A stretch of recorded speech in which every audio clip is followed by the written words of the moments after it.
Good morning, fish keepers. Cam here from thefishroom.co.nz. Thank you very much for joining us for another Fanatics Friday coffee date. Today is a very special one. We've got a special guest lined up for you, but before we get into that, I just want to run through a little bit of quick admin. And when I say quick, I mean really quick.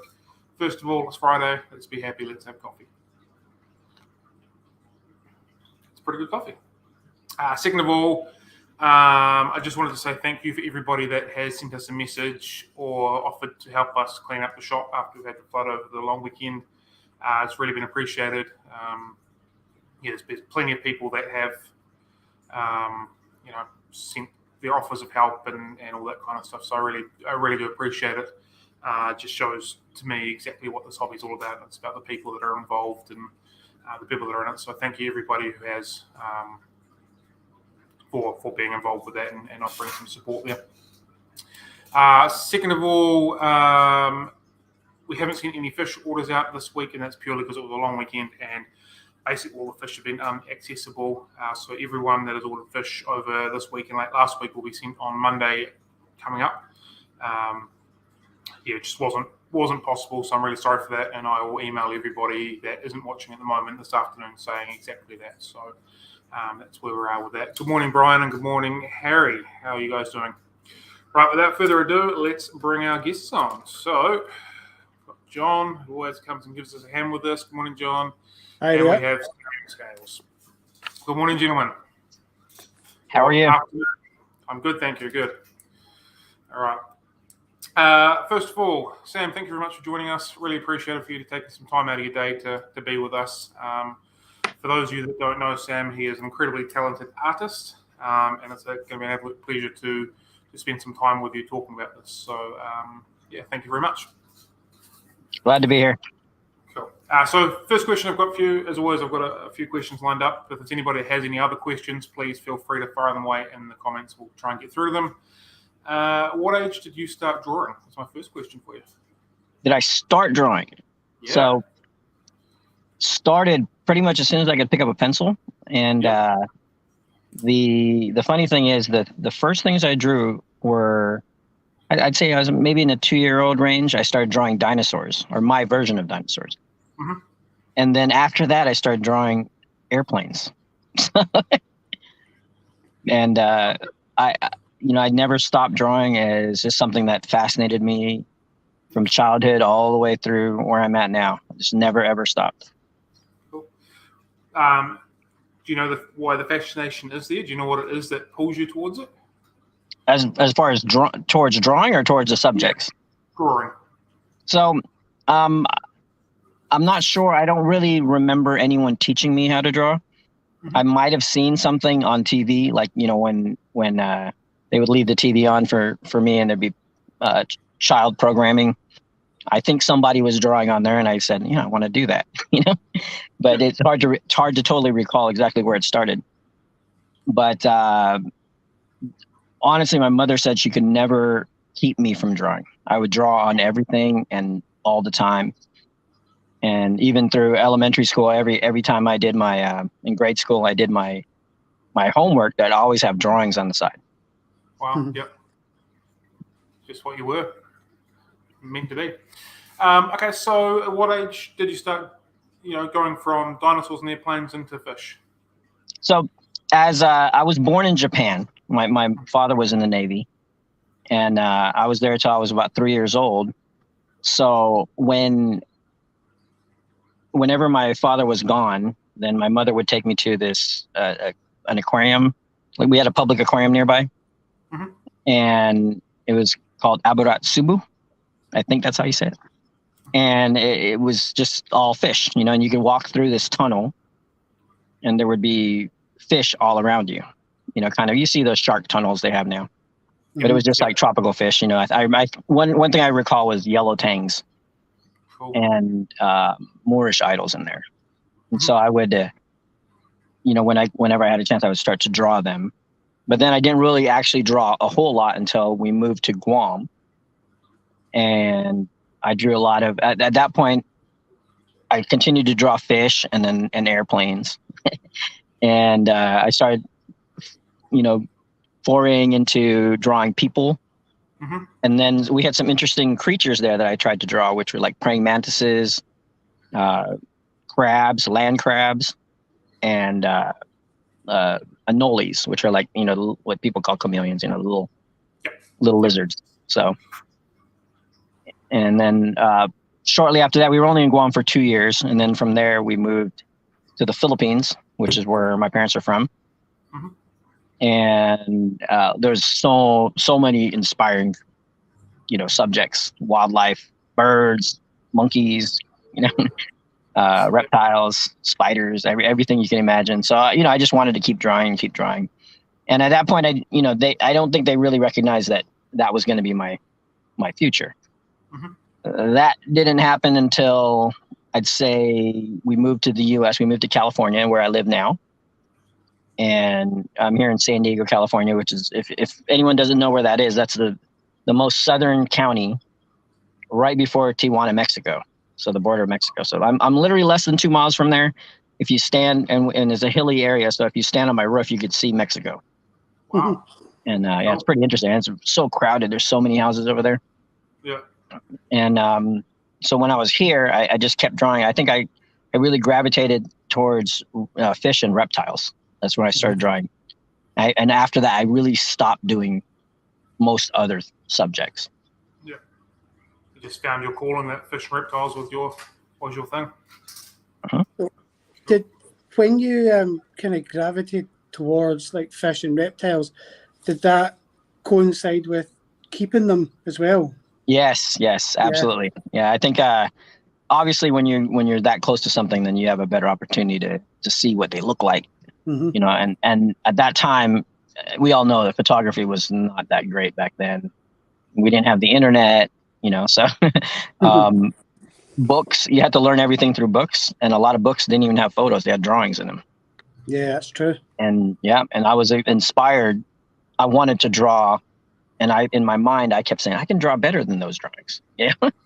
And I just had this natural talent for it. Actually, my whole family comes from a line of artists. Oh, cool. And so it's in your blood. But none of them really did it. The elder generation didn't really do it professionally. Right. My mother, she was very good at drawing people, so she wanted to be a fashion designer. Unfortunately, growing up, women aren't supposed to do that.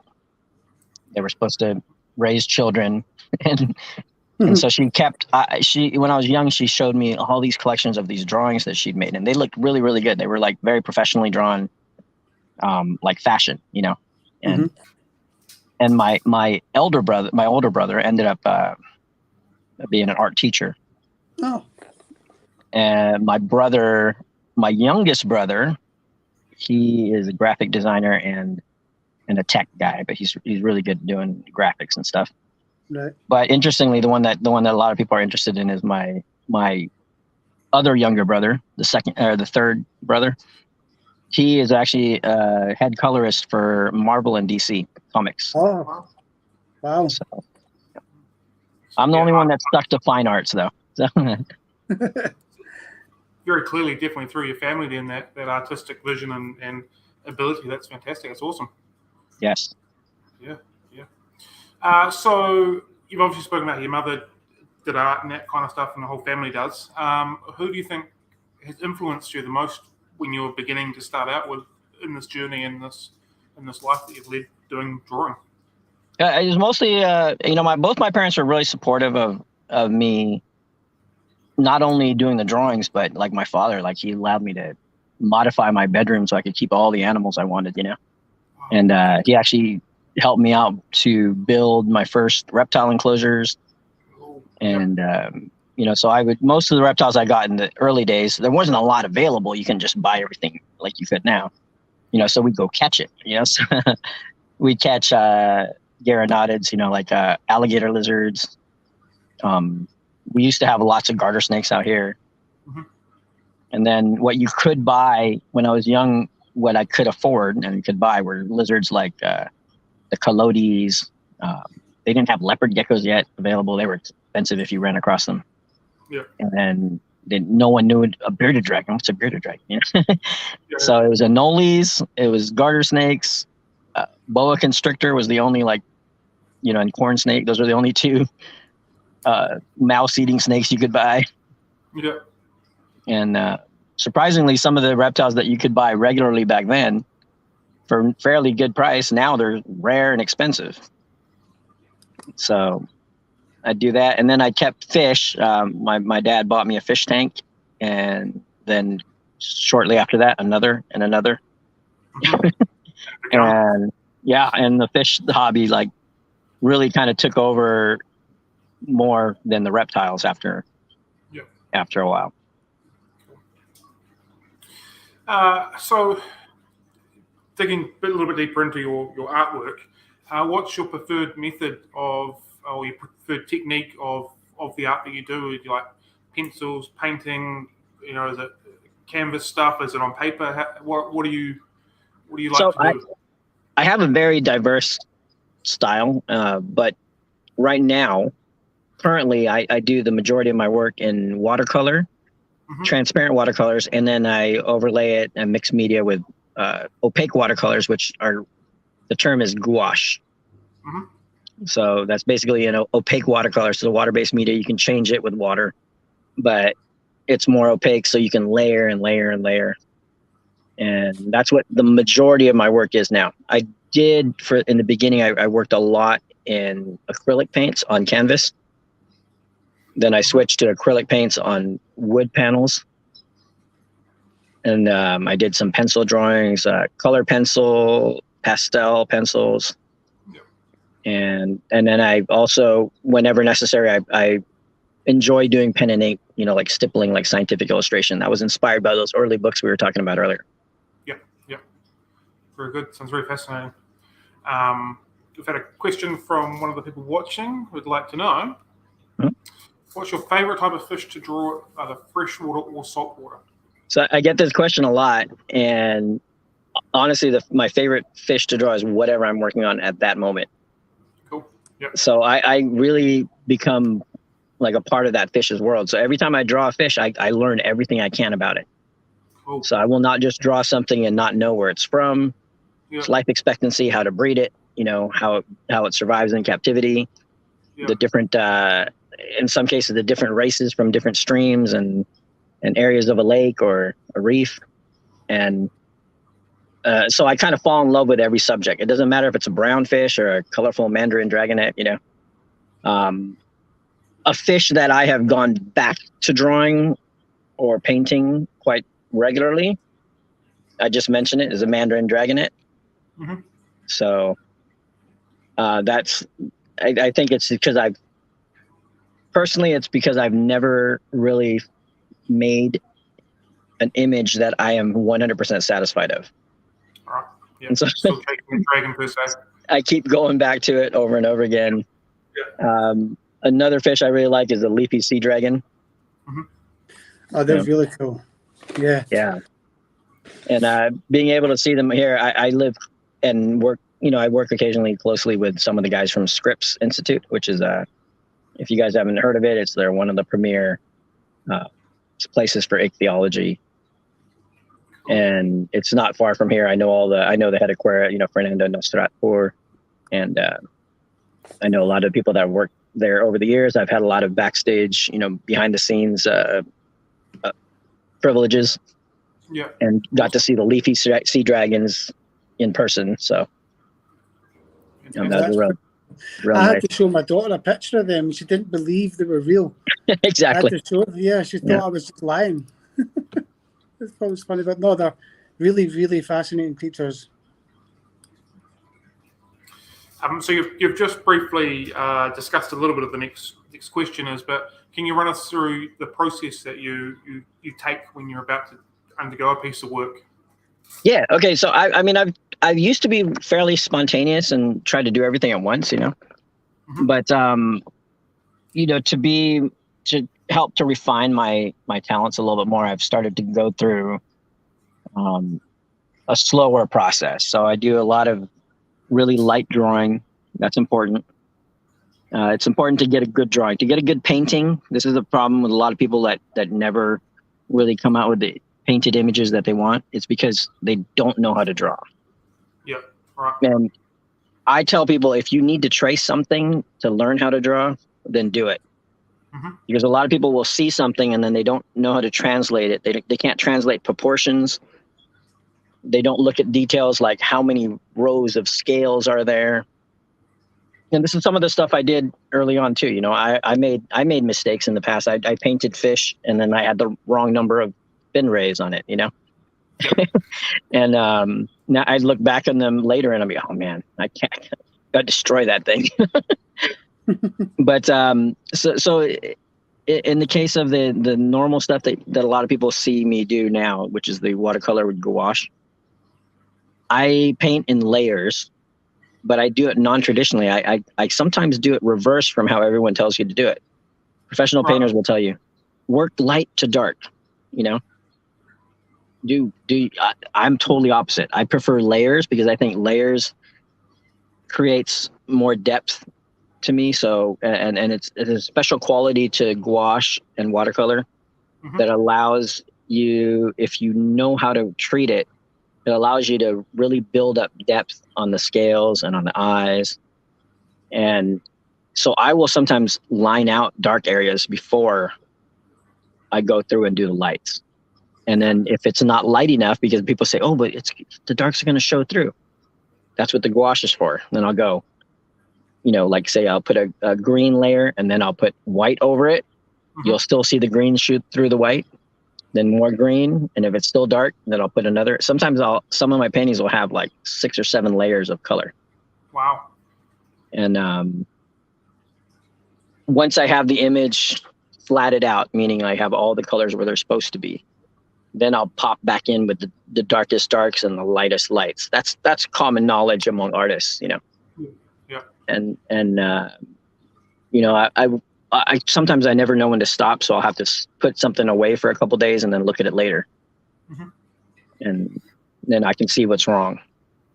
Cool.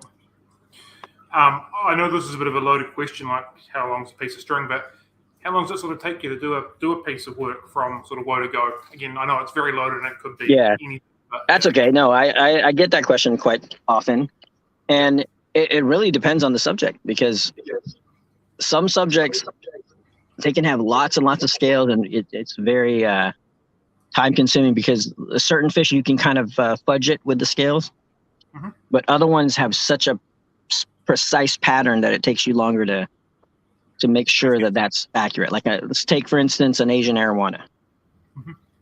Those scales are the same on every Asian arowana. They're no random, not like a salmon, which has like, you know, 45 rows of scales. And you can just kind of scale. I mean, after all, that's my name, right? So that's such an important thing. And I want to make sure that I don't get lazy with certain subjects that are going to be very like monotone, or, you know, in the eyes of the normal viewer.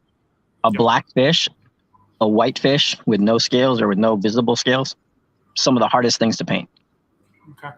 Because in order to create the same volume and the 3-dimensional effect, you have to use 35 tints of white, you know? Yeah. And it seems like it starts off really fast, but it takes forever to go. So an average, like let's say we use a different size scale than they do throughout most of the world. We use like 8 by 10 inches, 11 by 14. So let's say an 8 by 10 inch, the average one takes anywhere from 2 to 4 hours of prep work and, you know, 6 to 12 hours of painting. Wow. Yep. And then there's some that, you know, like the graphic work, the stuff I do for t-shirts and things like that can go a lot quicker because you don't have to be scientifically accurate. Is your artwork your full-time gig, or do you have another? It is now. So awesome. I've done a lot of things in the past. I've been working in the industry for 3 decades, you know, in the aquarium and reptile industry.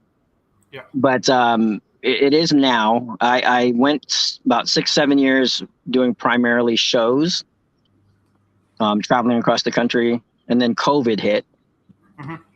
And so I went back to my old gig, which is I started managing a shop called Aquarium Fish Depot, which is the largest in California, freshwater only.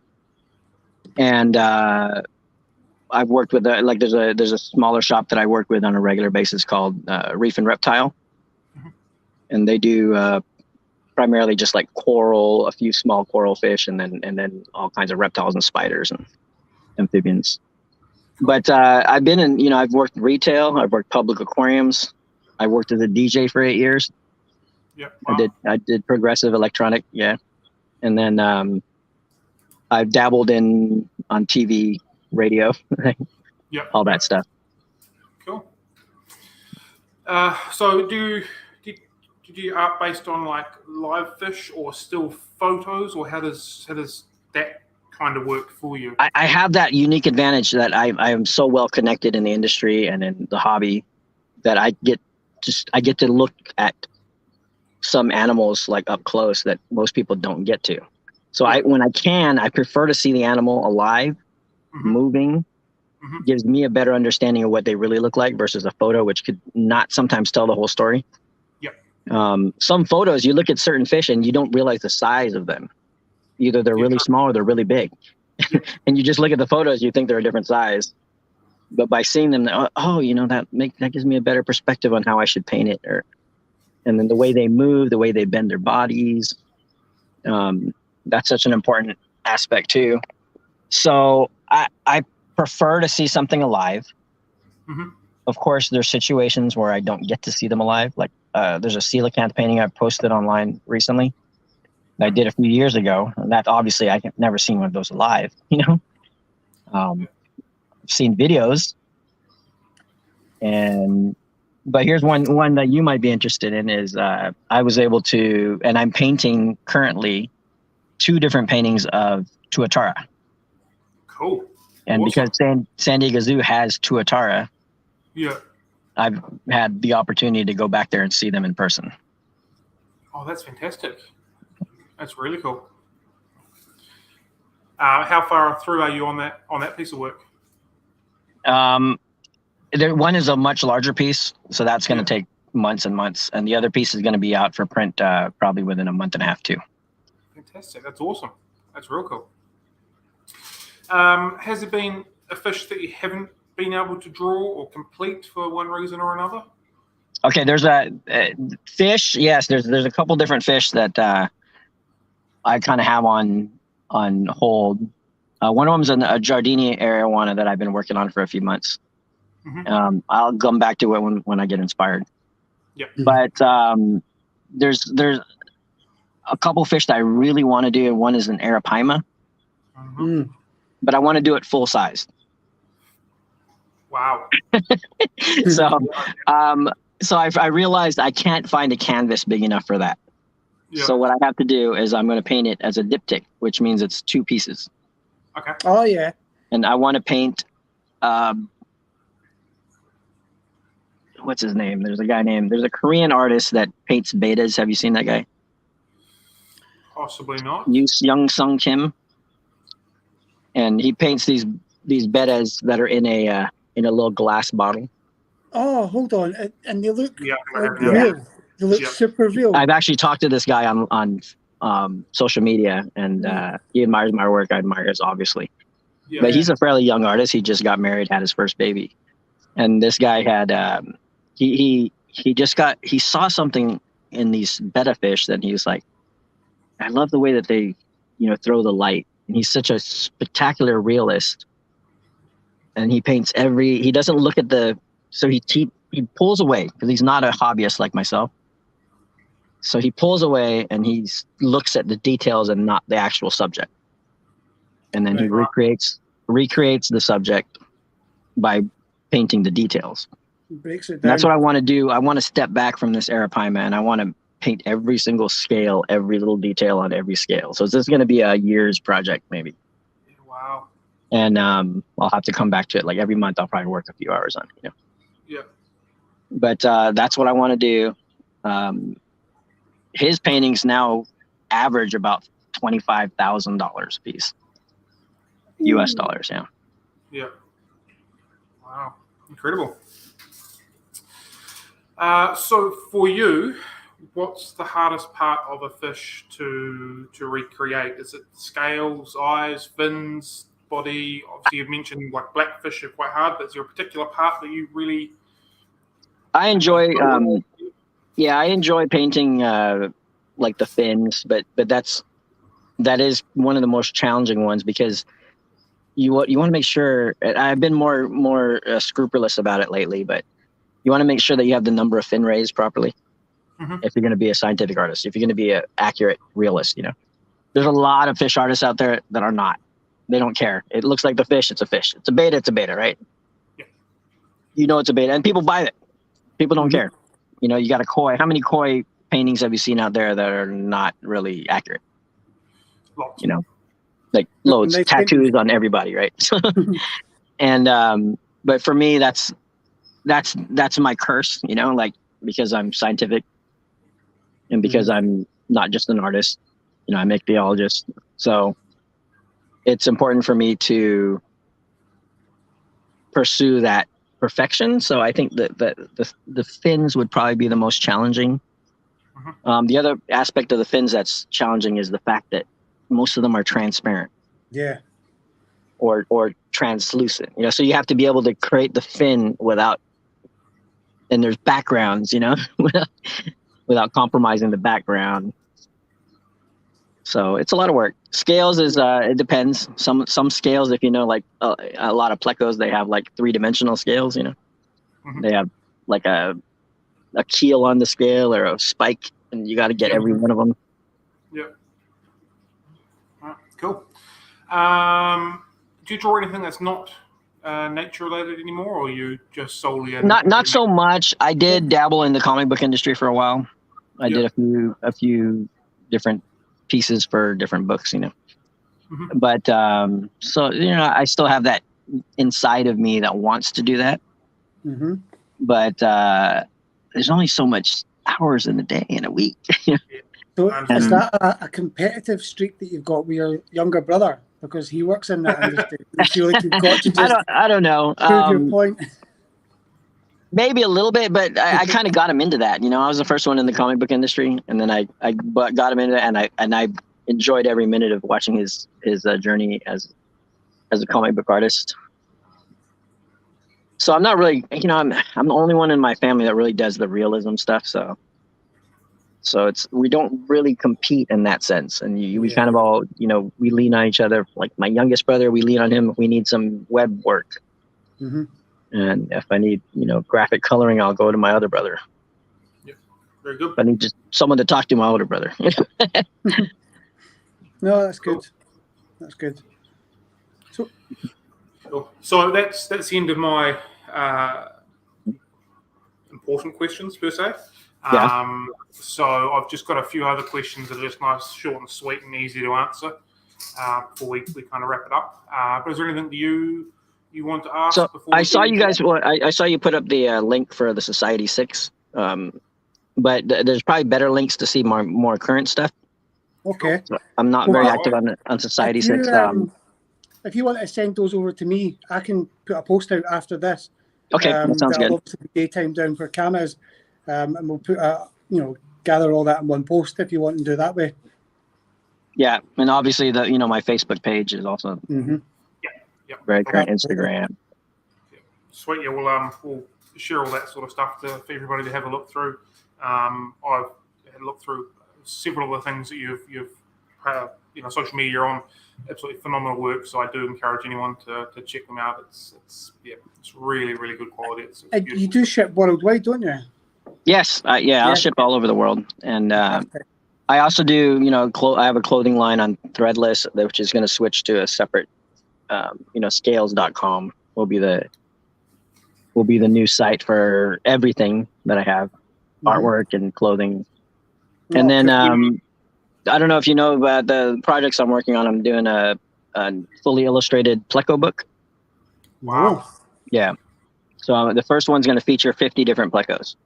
Nice. Yeah, but it's a long process, and it covers. I have a mentor that he's mentored me in a blind sense, but I've recently connected with him in person. And he's a biologist named Milton Love, an ichthyologist. Right. And he writes a very entertaining book about the fishes of the Pacific.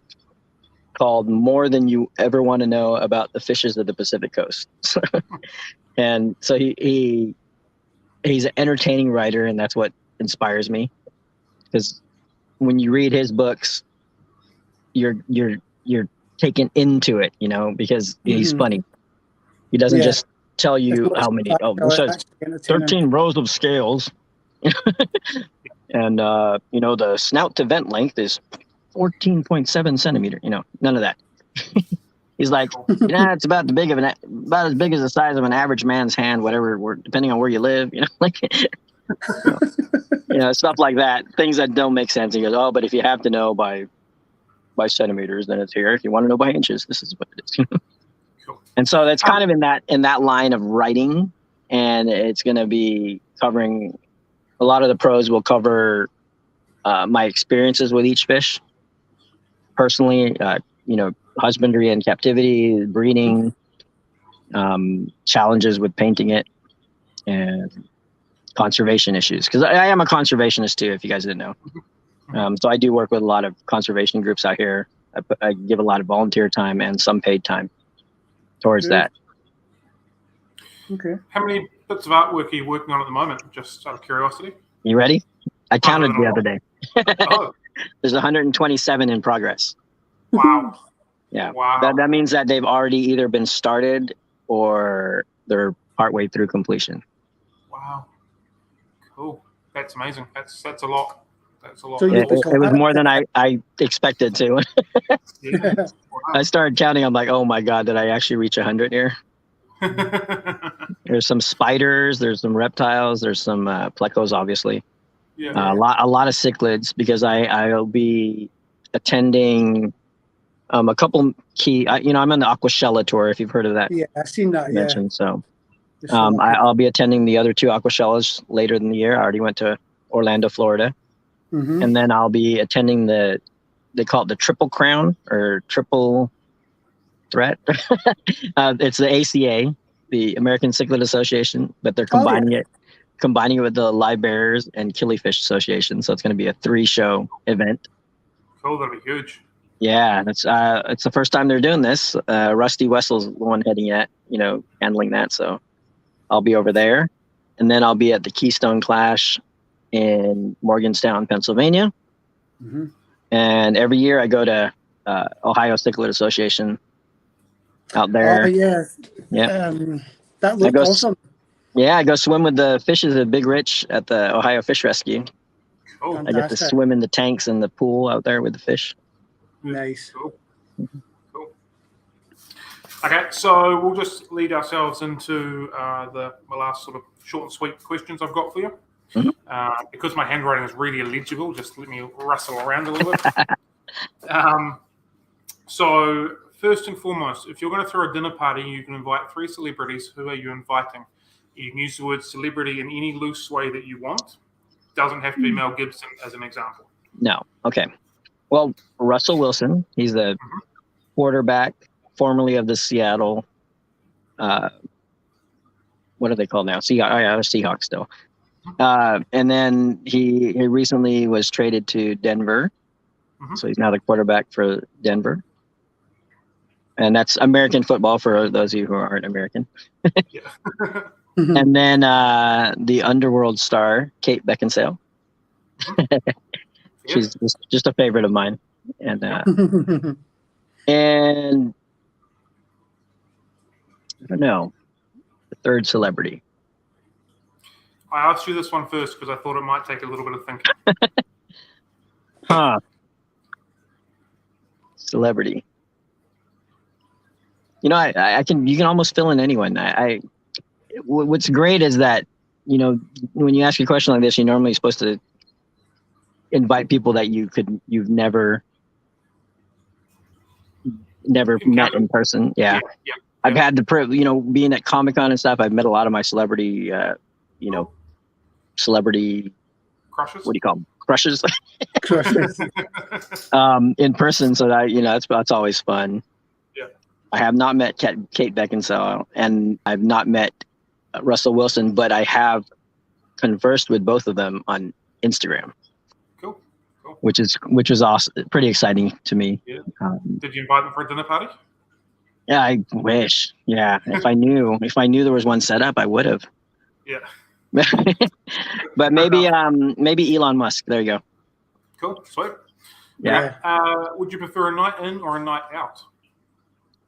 A night in or I haven't been on a night out in a long time. Okay. So I think I need to do that because, not since I was DJing was I really out in the nightlife that much. So if you could compare yourself to any animal, what would it be?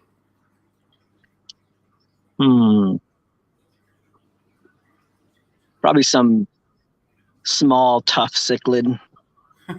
Maybe like a shell dweller, like a speciosus. Ready to take on the world over an inch of shell? Because I'm not. I don't know if you can tell. I'm not very tall. See, Right. There's my Imperial Tropical shirt, by the way. Daiwa. But I'm only 5'4". I don't know what that is in centimeters, and so but I'm pugnacious. I worked out.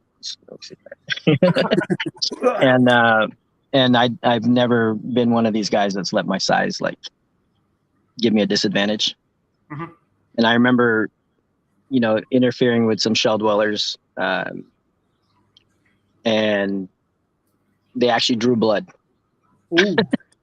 protecting their little shell. So that's a good one for me. Yeah, feisty little things, that's for sure. Yeah. Mm. What's your favorite flavor of ice cream? I think natural vanilla. Oh, yeah, nice. Yeah, but it has to be natural vanilla. I don't like that processed fake vanilla. It has to have that deep Madagascar vanilla taste, Mm. If you could have a superpower, which would it be? A soup? A superpower. Oh, a soup. I thought soup, broccoli cheddar. No. A superpower. I mean, the obvious one would be invincibility. Mm. I don't want to be invisible, though. Not invisibility. Invincibility over invisibility. Yeah. So just or maybe super strength would allow me to jump higher, run faster, pick up things, pick up boulders that a snake goes underneath. Okay, and last question I've got here: what is your unicorn fish? So one that you haven't kept, or one you haven't seen in the wild that you just really need to. We talked about it. The coelacanth. Yeah, Latimeria chalumnae. Yeah. Yeah, that's a fish that I really, really want to see alive in person. And I know that with rebreathers, they can go down there and see them off of, I guess, Sulawesi, right? Yeah. But Indonesia, areas like that. But man, I don't know. I've sold a lot of rare fish that are other people's holy grails. Yeah. Yeah. And I've bred some fish that people would dream of having. So I've had that advantage, that privilege, and I'm sure there's something in my mind that I'm forgetting. There's got to be a fish out there that I want to see, want to have. But I can't think of it now, other than the coelacanth is the first thing that I think of. Cool. That's all that I've got for you. So thank you very much. Hey, thanks for having me, guys. No, it's been a pleasure. Yeah. Thank you for giving up your time. I'm sure everybody has appreciated it and then learned some stuff about what you do and your process and things like that. So, like I said, at the end of this, we'll put together a bunch of links to go to the places where you're showing off your artwork and hopefully get a few people having a look at it for you. Awesome. I appreciate it, guys. No, all right. Thank you very much for your time. And I'm more than happy to come on again if you need. Talk about anything. May hold to that. Yeah. Have a nice afternoon. Right. Take care. Thank you very much. Catch you later, everybody.